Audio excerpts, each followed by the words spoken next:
রাসূল সাল্লাল্লাহু আলাইহি ওয়াসাল্লামের প্রতি দুরূদ পাঠ করার ফজিলত অনেক।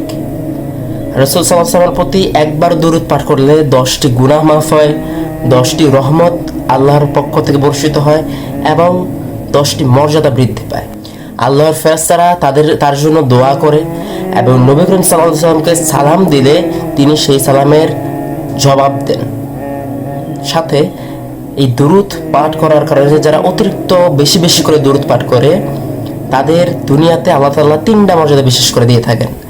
1 নম্বরে হচ্ছে দুনিয়াতে তার কোনো প্রকারের কষ্ট, মানসিক দুঃখ, টেনশন এগুলো থাকবে না। আল্লাহ তাআলা এগুলা ভ্যানিশ করে দিবেন এক কথায়, যদি সে দরুদ শরীফ বেশি বেশি করে পাঠ করে। 2 নম্বরে তার দোয়া আল্লাহ পাক সহজেই কবুল করবেন। 3 নম্বরে আখিরাতে নবী করিম সাল্লাল্লাহু আলাইহি ওয়াসাল্লামের শাফায়াত পাওয়ার জন্য সেই ব্যক্তি সর্বপ্রথমে এবং সর্বোচ্চ বেশি পাবে, তাকে যোগ্যতা দেওয়া হবে সেরকমভাবে। এই জন্য আমরা চেষ্টা করব বেশি বেশি করে দরুদ শরীফ পাঠ করার। দরুদ শরীফ পুরোপুরি না পড়লেও সংক্ষিপ্ত দরুদ সাল্লাল্লাহু আলাইহি ওয়াসাল্লাম, আল্লাহুম্মা সাল্লি ওয়া সাল্লিম আলা নাবিয়িনা মুহাম্মদ সাল্লাল্লাহু আলাইহি ওয়াসাল্লাম এইগুলো পাঠ করার।